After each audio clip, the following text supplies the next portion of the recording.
kind of walk through and talk about what we think of in terms of donor intelligence, kind of as we move forward, specifically talking about retaining, sustaining donors, because there is so much focus on this and so many good ideas out there. And I think we've got some great insights to share in terms of ideas that you can think about.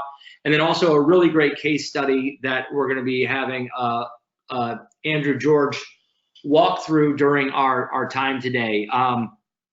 My name's Josh Wichard. I'm a partner at Donor Voice. Donor Voice has been around since 2011. The focus of our company has largely been we work exclusively within the nonprofit sector. And as our name suggests, our primary focus is around gathering insight beyond the basic transactional history to help us collectively better understand why our donors do what they do, namely why they give, in hopes that we can use that information to build on that and activate a better experience, and then drive ultimately a metric that should and does matter to many, the all-important donor retention. With us today, I'm excited to have Andrew George. Andrew is the Associate Director of Customer Experience Marketing at Canadian Red Cross. He's been there for over a decade now, and he's worked in pretty much all facets of the business, from major gifts, direct marketing, customer experience, and loyalty. And he's actually a 3-time winner of Customer Experience and Loyalty Awards from Loyalty 360, which is a leading organization in the CX space. Recently, even more recently, Canadian Red Cross won a best-in-class award from Loyalty 360, which recognizes those organizations that have shown a unique drive, passion, and focus and commitment to their customers, their brand, and their industry. So super excited to have Andrew on with us today, and we'll have him kind of walk through kind of a real-world example in terms of how he's using donor intelligence to inform kind of a better donor experience, and how that is ultimately affecting outcomes in terms of retention. Real quickly, just in terms of what we're going to cover today. So I'm going to kick us off, and I'm going to talk just briefly around kind of why sustainers. I think if you're on this webinar, you likely have your own answer to that, but just a very short stage setting in terms of the industry and where we are and why this matters. And then also, I think that dovetails into this second area in terms of what we're dubbing donor intelligence, the why, the what, and equally important, the how, is to get into this space and what you can do with it and what it can. And then I'm going to hand it off at about the halfway point to Andrew to kind of talk through how he's really brought this into practice inside of Canadian Red Cross and what it's meant in terms of outcomes. And then we'll wrap with just kind of a quick summary in terms of a crawl, walk, run methodology in terms of how you can go about getting into this space. We're going to be, if you've got questions, we're happy to, we're aiming to have a few minutes at the end to answer some of those. Nick Ellinger, who's kind of leading the marketing effort here at Donor Voice, is on, and we'll be kind of looking at questions. If we don't get to all of them today, we certainly will reach out to you via email, and of course can share out this presentation and a recorded version of it subsequently after the session today. So let's talk kind of broadly about donor trends. This is, and again, I don't think this is new information, but stage setting in terms of looking at, you know, our donor files, and we look at donors based on, you know, life cycles, new donors, retained donors that have been on file for 1 or 2+ years, and reactivated donors. Retention rates are across the last 5 years are all on a decline, and in some cases a sharp decline. And so this is looking at all donors, sustainers, as well as single gift donors. So if you take out the sustainers, these retention rates all drop at additional margin themselves. All of this information is available through the Fundraising Effectiveness Report. AFP's Fundraising Effectiveness Report has been an outstanding resource. I think that's been shared across so many different blogs, industry presentations. So there's a lot of good information in there, but this is ultimately the name of the game in terms of retention from our point of view. You know, from a mindset perspective, in the last probably 20 years, the focus has really been looking at new donor acquisition as the way to continue to drive growth in the organization. We always refer to that analogy of the leaky bucket, right? So that there's been such opportunity many, many years ago at a low cost to acquire more than enough donors to offset the people that are attriting off of your file. However, that game has become much harder much more recently. So looking at new donor acquisition, that's been down 26% over the last 2 years. So this, if nothing else, is putting an even finer point on the need to focus on retention of our valuable donors. Because ultimately, if we continue down this path as a sector, we're looking at substantial growth over the next decade long term. So we've got to start thinking about metrics. We've got to start thinking about different metrics, and we've got to start thinking about how do we treat the donor experience differently to drive a better retention and keeping those people sticking around longer to help us stem the tide of this decline we're seeing. It's not all bad news, and this is, I think, the genesis of why we took the time in this webinar to focus specifically on sustainers, around the idea that there clearly is, and I think in Europe, largely in Europe and certainly the UK, this is, the regular giving has been kind of a primary focus for many years now. It's become a much larger focus inside of North America as we look at how recurring giving tends to matter more and tends to be a place where investment dollars are being spent more, and I think being spent more wisely. So this is a great trend. This is looking at some data from M&R. M&R has done a lot of online benchmarking. I would encourage everybody to kind of take a look at that data as well. And this is looking at ultimately sustainers across, kind of looking at first year retention. And you can see how these sustainers are retaining by channel: email, web, face-to-face. I think is certainly an emerging channel that a lot of people are in, and breaking out door face-to-face, separate from street, as you can see here. DRTV has been around. I think it tends to skew towards some of the larger organizations because there is such a large investment. And then, as we've seen a lot in the last 5 to 10 years, digital ads and the focus there. So the retention rates here of new sustaining donors are really retaining more like a multi-year donor than they are a first-year donor, right? So that is kind of proof point as to why that increased investment in sustainers, as organizations are doing so there, are seeing better retention. That's going to be a kind of a key driver of long-term growth for the organizations from our perspective. So that's just kind of looking at the broader landscape, but I want to kind of refine this now and talk more specifically about kind of donor intelligence and thinking about, at least mindset wise, when we look at the opportunity and we look at kind of the past program of single gift programs and thinking about churn and thinking about the leaky bucket and acquisition, how can we avoid that kind of repeating those past mistakes in this kind of sustainer engagement area? Right, and so sustainers have, we should be thinking and shifting mindset a bit, because sustainers are worth more, both short-term and long-term, just thinking about how their retention rate is higher, as I showed on the last slide. The conversations, much of the conversations that I hear at benchmarking meetings, particularly in the US nowadays, is a lot around sustaining donors, and primarily how much of the existing appeal program or renewal strategy that we should be putting them into. So we're thinking about sustainers and the context of the traditional single gift appeal programs, and how many appeals or additional appeals should they be getting from us. And I think we have to caution ourselves to realize that this is largely kind of repeating past mistakes and going down those paths.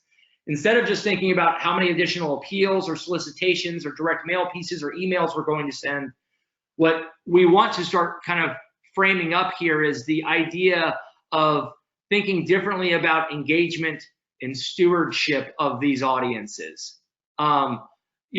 One benefit that many organizations have today, especially those that have a kind of a traditionally long-term mass market program, is that the size and scale of the universe of people that are in that sustainer bucket is smaller. So just based on being a smaller volume, there's an opportunity for us to be thinking about how we can engage these people more in a way that's more meaningful, that's understanding individual preferences, interests, identity, etc.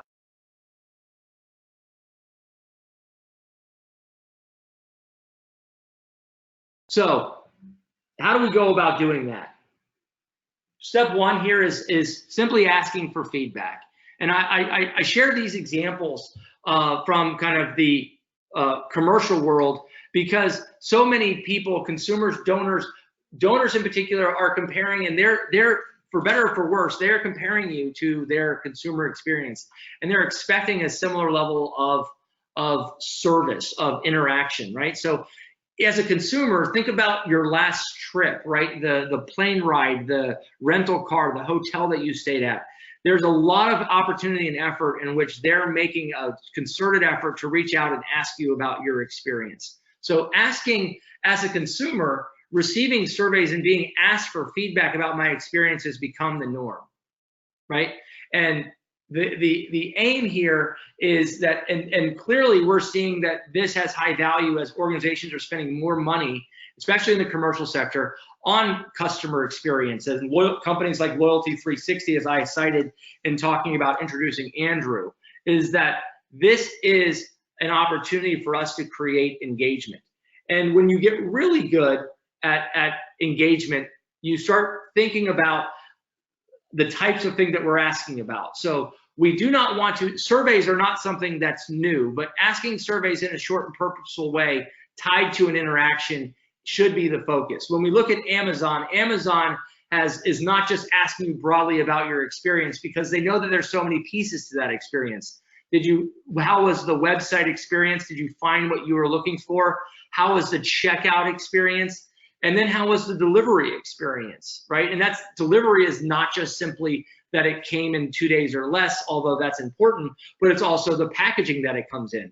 And one of the things when Amazon has third-party vendors on their site, they don't own the packaging piece. So you can see an example here as to where they're providing and asking for feedback about packaging, right? And feedback has become so important that organizations in the commercial sector in particular are incentivizing the feedback, offering a entry into a raffle for a 2-night stay at the hotel. When you check out at a retail location, a lot of times they'll circle a feedback link on the receipt, and that will offer you a 10 to 20% discount on opportunity to buy on your next purchase or sale with the organization. So this is expected. This has extreme value, and we would stress that organizations to start to kind of dip their toe into this in a meaningful way, and we'll talk more about that in a second. The second thing I want to kind of stress as we think about this, and this kind of dovetails into two parts, is I think as an industry, we've become modeling junkies to a certain extent, from modeling for acquisition lists, co-op databases, lapse reactivation modeling has been around for ages now. It is a best practice. It is a widely accepted best practice. Any organization with scale is likely using or is investing in modeling to kind of help with segmentation and selection. But I don't think that we should accept this as the final frontier, right? And so what this is showing you here, this chart on the left, is looking at, on the vertical axis, the quality of the data, meaning how strong of a predictor is this, how useful is this, and how accurate is this. And then on the horizontal axis, what you're able to see is reach, right? And so what this is kind of indicating is that first-party data, so things that we know directly from interactions with you, from you, is going to be of the highest quality, but unfortunately of the lowest reach. Second-party data, things that we're receiving from other CRMs in terms of giving to another organization, is in the middle. Third-party data, this is kind of in the demographic. This is all the purchasing behavior that we buy, all the demographic information that we buy. We can get that in spades, but there is a very, very big difference in terms of the quality of that data, okay? And so one thing that we would push for is, while modeling is best practice, we are strongly supportive of this. What we would also push for is starting to think about first-party data collection, and starting to try to create that at scale by implementing process that will let you do that. And we're going to talk a little bit about that and ways in which you can capture that.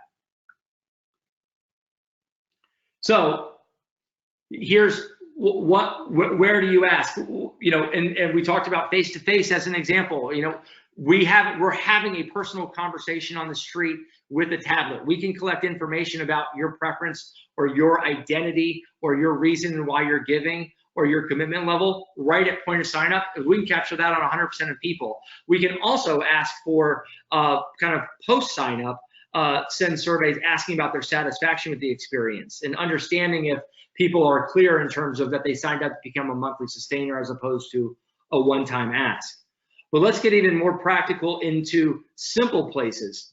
On the donation page on your website, right? We're driving a lot of traffic to those pages. And through Google Analytics, we can understand where those people are entering from other locations into those pages, but we don't necessarily know why they chose to do that, right? And we don't also necessarily know why those people abandoned those pages. We measure conversion on donation pages very, very carefully, but we don't have great answers to why people don't convert. And then we also potentially don't have great answers as to just because they did quote unquote convert and complete a donation, we can't assume, well, we can assume, but we'll likely assume incorrectly that everybody actually was successful in accomplishing what they wanted to do. And I'll talk a little bit more about that in a second. Donation confirmation pages, email confirmation pages, even in direct mail. Here's some examples in terms of which organizations have been driving traffic to, whether it's a URL, whether it's an outbound voice recorded survey or an IVR, an inbound voice recorded survey, an IVR that they can access, or driving people directly to donor services, right? And so there's real opportunity across all channels for us to be trying to get and collect feedback. The other thing is to think about kind of standalone emails that we send or standalone appeals, right? Those things actually have costs, but starting to see more organizations spend time on kind of annual satisfaction surveys that are not just intended to be a quote, another engagement piece that's asking for money, but that's really trying to get real diagnostic measures in terms of how good of an experience are people having. So the second piece to this is kind of in the matter of what we need to know.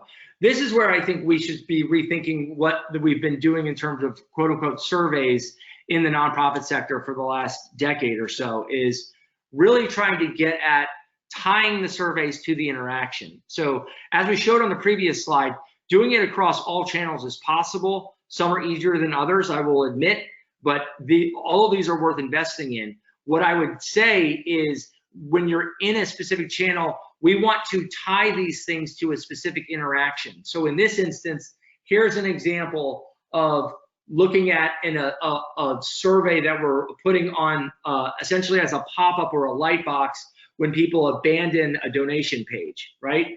How satisfied were they with the website? Did you find what you were looking for? Did you actually come here to make a donation?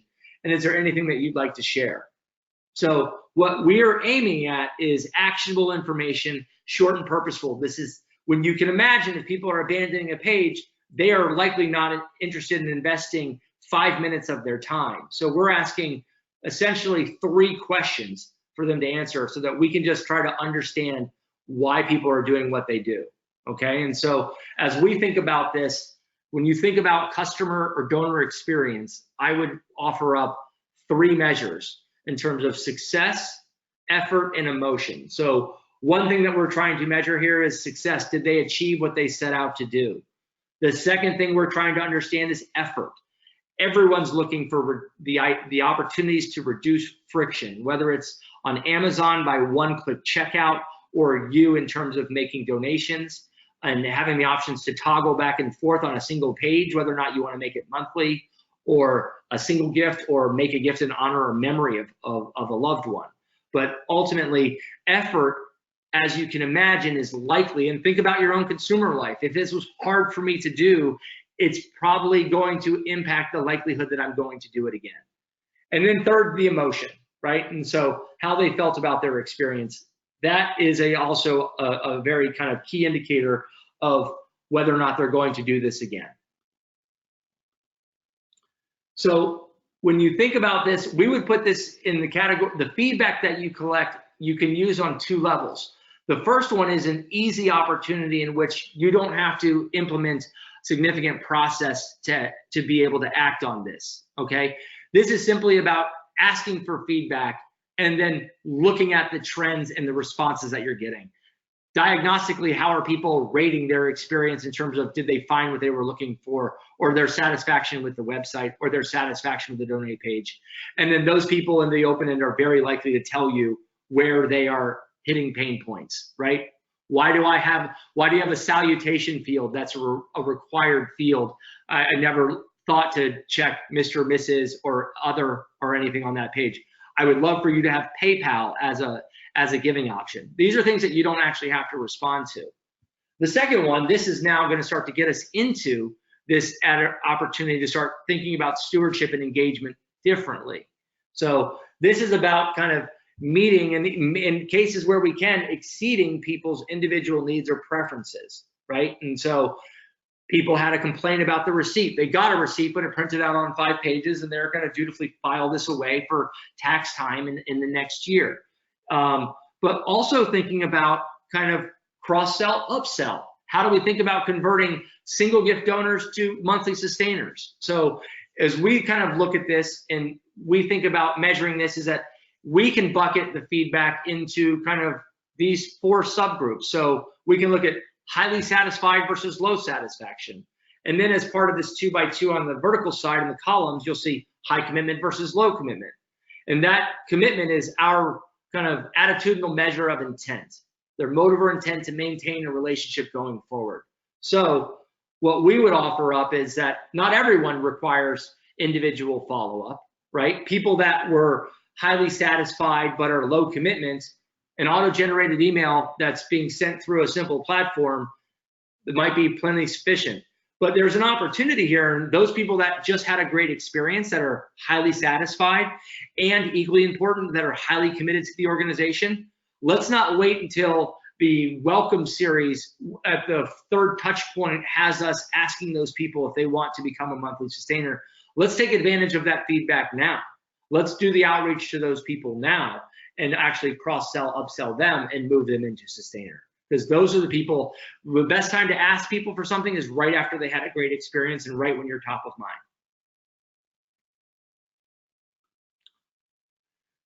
The next piece, and I would say kind of as we think about this, this is all about kind of, I'd say, admittedly added levels of complexity, but start thinking about first-party data and as what we think about as identity. So identity, from our definition, is kind of this innate thing about myself that I bring to the party.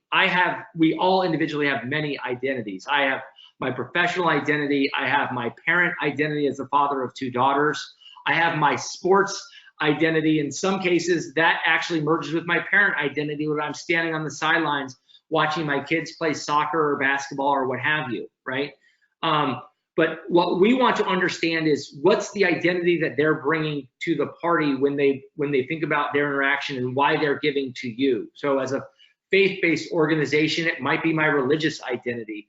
As a social services organization that's helping children, it might be my parent or grandparent identity, right? Understanding those things. And these are things that you can start collecting through kind of, you can do this at scale once you understand what some of those things are that are worth chasing. Here are some examples that we get in terms of just simple open-ended feedback that start to guide these conversations. I'm the parent and I have 3 children. I wouldn't want them to go through this type of experience. That's why I'm supporting you. Well, the best thing that we can do is play back the fact that they are a parent, or in case they are potentially a grandparent, and kind of remind them of that as we think about engaging those people. Religious identity I talked about. That obviously is something that can play in. It is squarely a fit for religious organizations, but I will tell you there are also many organizations where there is people with strong religious affinity as to why they're bringing that to the party, and we can potentially play that back to them. Personal connection to the actual cause. Personal connection, health organizations. I think this is obviously something where I think many start to think about this, but aren't really actively playing it back in a very strong way in terms of, did I have a disease? Am I caring for a loved one that did? What have you? educator identity where that's appropriate. So these are just some examples of where you can start to kind of unearth what some of the potential identities are, and play those things back. And then kind of last but not least, but thinking about how do you kind of customize journeys, right? And thinking about playing back those things. So this is an example of just some Facebook ad testing that we had done, targeting medical professionals through Facebook. And when we tailored kind of matching their identity versus a one size fits all, as you can see, we got a significant 42% lift in the click-through rate by priming their identity up front. Okay, so as we think about this, asking for feedback in simple ways, acting on it to the extent whether it's just systemic things that we're fixing or individual follow-up, and then capturing additional first-party data about understanding why they're doing what they're doing and playing it back all has value. So what if we could do this, right? What if we started soliciting feedback? What if we started actually collecting actionable feedback? So these are short and purposeful surveys tied to interaction. We think of these as listening posts that we would place at all sorts of different points, as I had illustrated. And what if we started collecting this at scale? And what if we started using this to start predicting who is going to give and stop giving? And what if we then started to intervene and mitigate any of their bad experiences that they had along the way? That's the job Andrew has here today. He has a kind of a great experience in terms of all the work that he's been doing. I'm going to let him kind of walk us through a case study in terms of the work that he's been embarking on with Canadian Red Cross in the last couple of years. Andrew, I'll hand it over to you. Thanks, Josh. I'll switch slides. Okay, so I like to include this slide in a lot of my presentations, and it's about embracing customer experience in the nonprofit world. So Josh did a really thorough job of explaining why a lot of your favorite brands are always asking for feedback on really specific things. And it's not just because they want to give off the impression that they're interested. It's because if they action it, this is actual revenue for them. And so a couple of quotes, a couple of stats that you might have seen before, or at least might be familiar with the concept when it comes to customer experience or donor experience. 86% of customers will pay more for a better customer experience. So I think about recently I renewed my car insurance, and I chose the company that would come to my house so I could sign the papers, as opposed to the one that would make me drive downtown, park, and wait in line. 89% of consumers began doing business with a competitor following a poor experience. So we talk a lot about either customer or donor loyalty, but now that there's so much choice out there, loyalty is really fragile. So measuring the experiences, like Josh said, is becoming increasingly critical. The loss of donors is silent and deadly, from Roger Craver in 2014. So as Josh mentioned, if you can picture that bucket with holes in it and water streaming out of it, which symbolizes our donors. So I can think of a lot of our own examples. Often in some months, up to 50% of the donors are sustainers who leave, don't even tell us. Their credit cards fail, their bank account no longer works, and they just never get back in touch with us. So really, the loss of donors can be silent and deadly. And kind of one of my favorite quotes is, if you have a bad dining experience, you probably won't complain. You just won't come back. But worse still, you'll probably tell your friends. So all of this is to say, you really want to make complaining really easy and foster a culture of complaining. So Josh, if I can get you to switch slides. So how do we start doing this? In 2016, we started implementing a survey to our new face-to-face acquired donors. So you hear me talk about face-to-face today because that is our main source of sustainer or monthly donors, and that's what we have focused our energy and attention on. So we started the survey back in 2016 using programming and using a couple of easy automations so that the survey would go out almost instantly when a donor was acquired. Really, really straightforward. It was 6 questions that looked at the overall satisfaction with speaking with a canvasser, how likely the donor was to keep giving, and then also an open comment section for us to follow up on.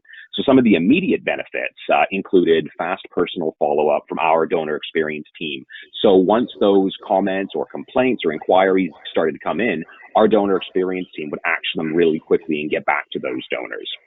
We'll talk today about a commitment score, which was part of the survey, and it's a three question, 10-point scale, which we use to assign a commitment score. And we've had a lot of really great success with this because this commitment score that we've been able to assign to donors who do the survey has actually become predictive of which donors are the most likely to stick around and which ones are the most likely to leave.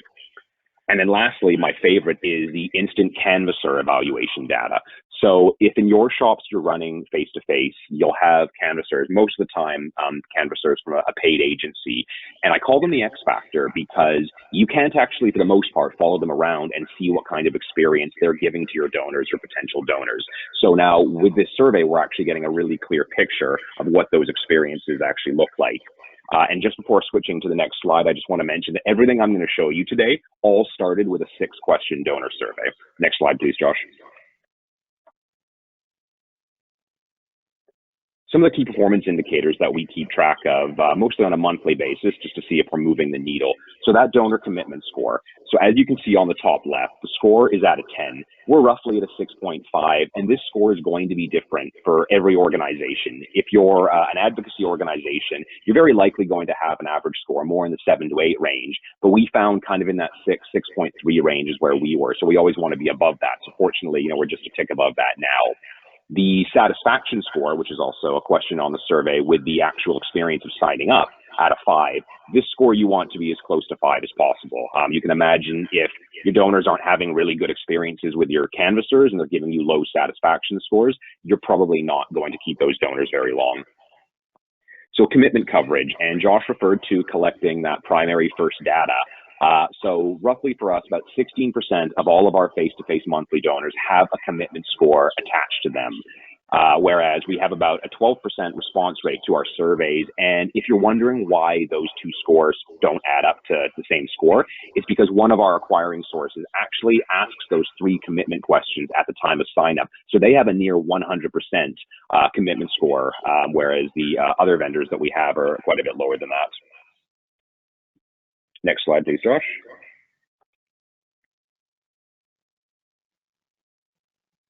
So all of this is looking at actual retention. So when we talk about commitment and satisfaction and loyalty, the bottom line is that it needs to add up to actual revenue. So what we started to see really quickly was that people who completed the survey had quite a bit better retention than those who didn't. So you can see those in the blue are those who completed the survey, those in the red did not.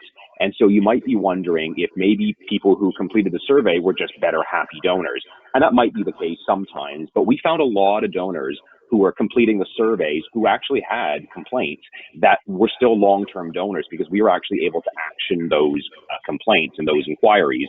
And so as you can see here, there's definitely a trend of donors completing the survey with better overall monthly retention. Next slide. So the commitment score that I mentioned, which is really, really critical to all of this. There was a big difference in donors that we identified as high commitment versus low commitment. So if we just focus on those first couple of bars in month 1, you can see that donors identified as highly committed were at roughly 89%, whereas those we identified as low committed were 73%. So that's 16-17% difference in just 1 month of attrition. And that goes for every single month of the year, adds up to a lot of revenue. And so this is really important if you have outbound partners who are acquiring your donors, because once you start to have the business intelligence where you can actually start to predict who your good and bad donors are and the canvassers that are acquiring them, which we'll cover in a second, it really gives you a lot of intel and a lot of actionable insights to go back to your face-to-face companies with to acquire better donors. Next slide. So I've got a couple of slides on our canvassers, again, that I called, our X factors. So this here looks at individual canvassers. So those numbers along the X-axis there are individual canvasser IDs. And if you can see some of the circles, what that symbolizes are the number of donors acquired. The bars symbolize overall average satisfaction. So what we do on a regular basis, and in this example here, we're going to pick on the canvasser who had the lowest satisfaction score. And what we're able to do is then isolate that canvasser across all the donors that they acquire. We can then dig into the actual qualitative feedback that we're getting on this canvasser. And when you see a low average satisfaction score, it doesn't surprise you that the comment that you see here really was a trend. So donors saying it was actually high pressure, having time to reflect on the interaction. I'm not happy with it. I didn't want to commit. I was interested in getting some information. It felt like a timeshare presentation. I know the Red Cross does good work, but I was not comfortable with the sales experience. I'm going to go out on a limb and assume this donor is probably no longer giving to the organization. And this canvasser really should not have signed this donor up if the donor did not understand or they did not give off the impression that this was a long-term commitment. Next slide. So intention to stay is another thing that we're able to collect through the information on the survey. And again, we're going to isolate the canvassers and we're going to start to look at the ones who have a low intention to stay. And again, face-to-face and monthly is all about that long-term commitment to pay off the cost of actual acquisition. And so again, when we dig into the actual qualitative feedback that we're seeing on this individual canvasser, you see a couple of comments here. The first being, I would have liked a one-time donation option. The second being $35 was too much money. So depending on your face-to-face model, having a one-time giving option might not be an option just because the model is to pick up face-to-face monthly donors as opposed to those one-time gifts. But what this does say again is that these two donors should not have been signed up. So we potentially could have paid the cost to acquire these two donors, knowing right from the beginning that they very likely weren't going to stick around. So if you're paying, whatever your upwards acquisition cost is, say it's $200, and you have a donor sticking around 1 or 2 months, that's obviously not going to be a problem. Next slide, please. So donors at risk, and I'll talk about a more thorough program right at the very end of this. But again, looking at our canvassers and assessing, which ones are acquiring a lot of donors, but maybe they're not the donors that we actually want to acquire. So if you focus on the far left, on canvasser 251, this canvasser, you can see the circle at the top is doing a pretty good job of acquiring donors in the period that we were looking at. But 21% of them, or almost 22%, we've identified as at risk to leave within the first 3 months of their sign-up experience. Whereas you look at the third canvasser from the left, canvasser 263, they didn't acquire as many donors, but only roughly 2% of the donors that they acquired were identified as at risk. So this is all to say it's okay to acquire less donors if you're getting better quality donors. Next slide, please. And in just the last specific graph I want to show you looking at canvasser evaluation was specific to the Red Cross. So one of our acquiring sources, we noticed that the retention was a little bit lower than we would have liked to have seen. So when we started digging in, we started to see that the average age of acquisition across the board for this acquiring source was really young. And again, if you've worked in face-to-face for any length of time, you know that age usually is the highest correlation with donor attrition. If you have somebody who's 20, 21 years old, potentially in school, not working, signing up for a $25, $30 monthly gift is probably not something they're going to be able to afford. So again, having the ability to deep dive into the actual canvassers, using that feedback that we get from donors, we're able to then isolate the canvassers. So for example, second from the right, 21 and a half average age of acquisition is just far too young. It gives you a really great opportunity to go back to your canvassers and retrain and help them understand, what kind of persona of a donor that you're looking for. And so with the last point on that just being, when you have this firsthand data that you're collecting at your point of sale, it allows you to deep dive into unique organizational findings like we found with age of acquisition. Next slide, please. Something that takes a little bit more work, but still very worthwhile, is the open comment text analysis. So again, that open comment section at the end of the survey that I had mentioned. So for us, fortunately, in this period, the top 2 comments that we saw repeatedly were, "Canvasser did a great job, good experience, keep up the great work." So that's awesome. We love to see that, and we love to relay it back to our canvassers who are consistently getting that really great feedback. And then there's a couple of things on here that are a little bit less positive, certain things that we can action really easily. So you can see fifth from the top there, I think it says, too late at night. So that's a fairly easy fix. Again, let's figure out where is this occurring. So what you're able to do with data like this is then, figure out where these comments are coming from, whether it's in your state, province, country. You might be able to isolate that a particular team of canvassers is maybe going out a little bit too late, and something you're easily able to correct fairly quickly. Again, same as felt pressured into monthly giving, you can address that with that team or with that canvasser particularly who's getting that feedback on a regular basis. Next slide. and just to show you kind of how we action a lot of that qualitative feedback as soon as we get it. So a couple of examples that we would see is you need an easy way to verify that your canvasser is legitimate. So if you're running face-to-face, I'm sure your office gets calls, people asking, somebody came to my door, was this legitimate? So again, the action from this, we can really quickly follow up with that team or that team lead and say, make sure your canvassers are wearing their Red Cross vests and ID clearly showing who they are. Another great example, don't send me mail. So we're able to deal with something that hasn't actually happened, but it's something the donor has expressed to us. So we're able to remove them from that marketing list before it actually becomes an issue. Volunteer, although it wasn't actually a volunteer, it was a paid canvasser, but the process is too long. So that's a great piece of feedback. Because again, that's something that's really easy to action, to retrain, whether it's how to use the tablet, whether it's speeding up that call, just something that you're able to deal with on a very quick basis. And just the last one, ending off on a positive, the person who signed me up was really friendly and compassionate, discussed ongoing human rights in Myanmar and Bangladesh and Red Cross involvement. So you want to use this obviously as a way to positively reinforce, what your canvassers are doing as well. Next slide. So Josh talked a little bit about having the ability to model your data, and it's why it's so important to collect enough volume of data so that you're actually able to do that. So roughly maybe a year and a half, 2 years into working, with Donor Voice, when we had collected enough data, we were able to come up with a model that helped us to predict which of our donors were going to stop their gifts in the first 3 months. It was based on 30 predictive variables, all working together. Some of them included donor age, the commitment score, which is really important, and the donor's intention to stay. So again, this is just to say you want to collect as much of this data as you can, either by providing an incentive to your canvassers or just quite simply making it a mandatory field that they have to fill out. So what resulted from this is now on an ongoing basis, every Monday, we get a file from Donor Voice with a file with a list of donors that are at risk. What we do with that at-risk file is we split it into a test and a control group, like an A/B test. And so donors that are part of our test group get a phone call or an email from our donor experience team, either addressing what their complaint was or just kind of reinforcing their experience. Next slide. To show you what that looks like, we came up with a saves call guide for our donor experience team when they're contacting these donors at risk. So you can see on the screen, we've split it kind of into two factions. If the donor gave feedback on the survey, we want the donor experience team to address these particular fields that we had seen that were, predictive of success or transactional success.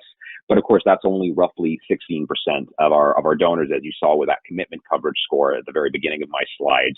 So for the most part, donors didn't give feedback. It's just that we have enough data now to predict fairly accurately which ones are not likely to stay, whether they're too young, depending on where they were acquired. So for the most part, our donor experience team is following up with donors that didn't give feedback, but they're reinforcing and they're asking about the experience. And again, it shows the donor that somebody's paying attention, and almost exclusively, we've had really great feedback from our donor experience team. But I will stress that what we've created for our team is just a guideline. We fully trust our team to be making these calls. They're really good at it. We want them to have a conversation with the donors. We don't want them to sound like robots going point by point. So that's really really critical that I will mention. Next slide.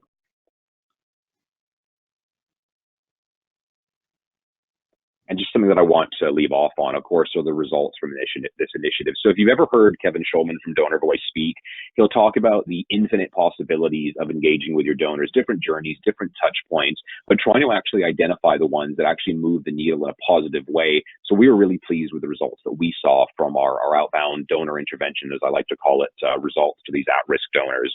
So we split the test into our external face-to-face company, who is a hired company that does canvassing for us, versus our in-house team, which is smaller. It's still a big part of our acquisition efforts.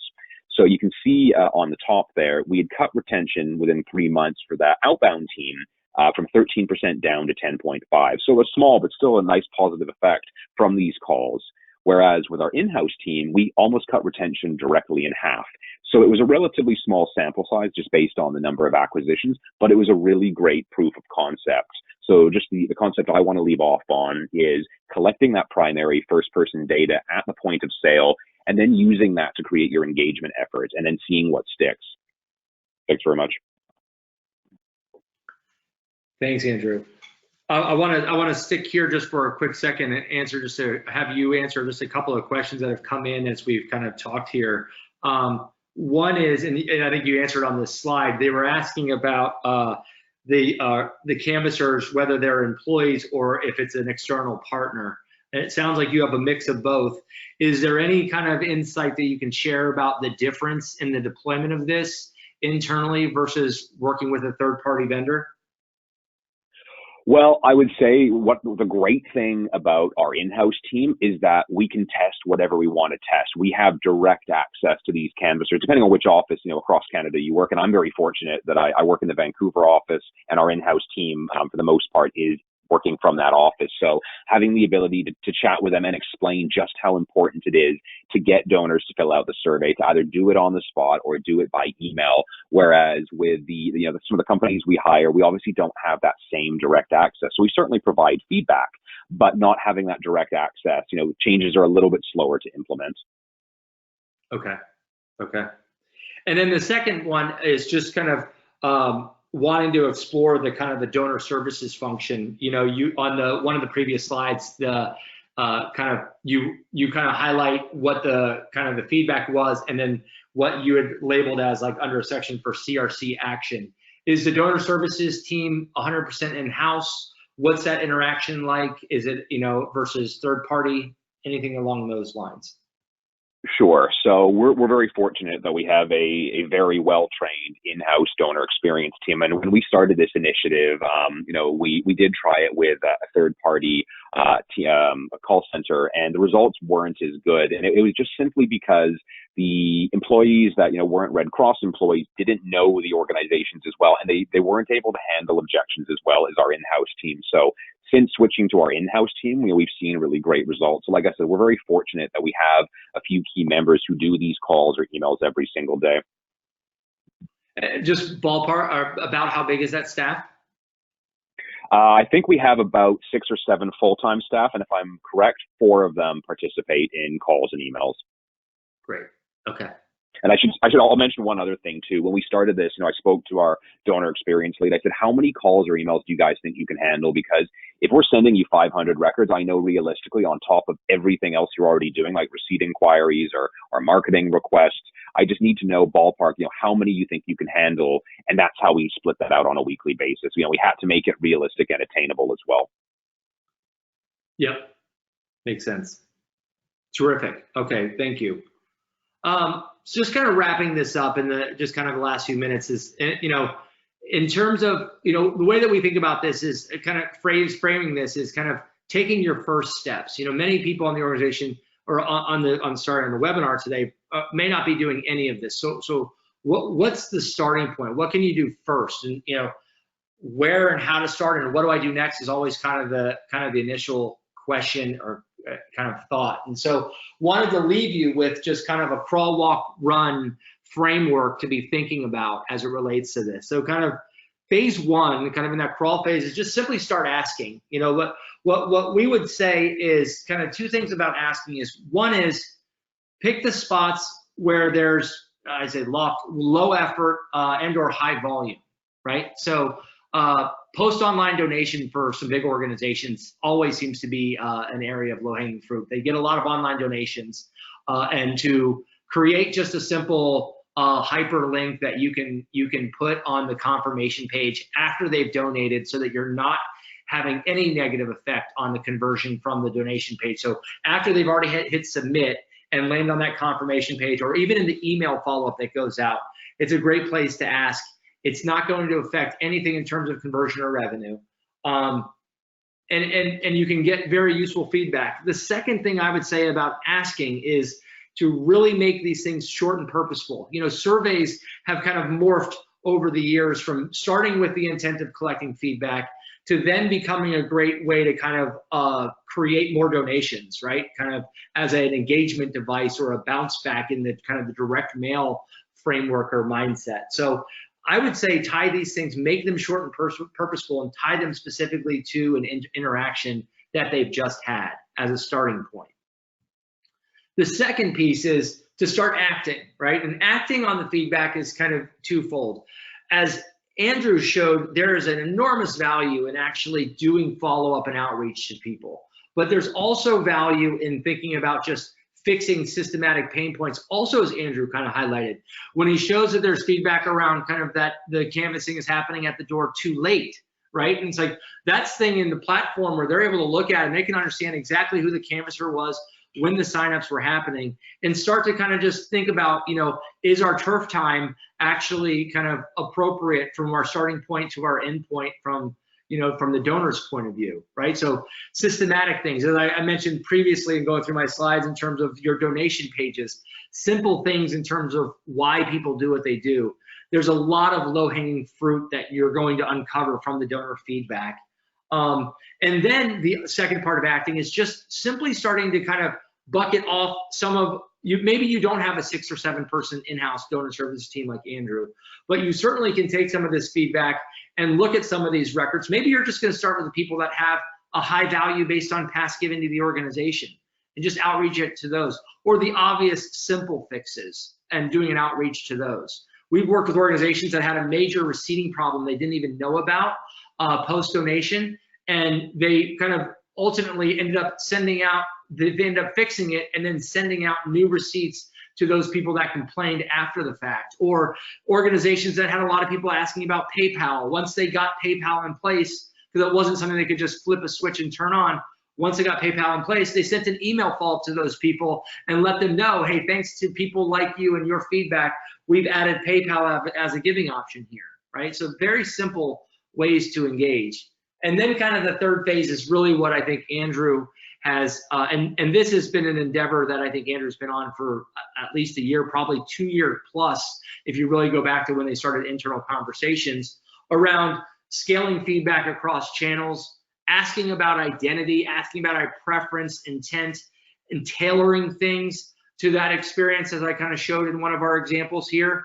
And then lastly, as you kind of have scale in terms of a data set like Andrew has now, building a predictive model to proactively engage donors before they leave as you go through the organization. So thinking about that, just simply start asking, think about acting, and then start, last but not least, when you get really good, you can start anticipating and being proactive.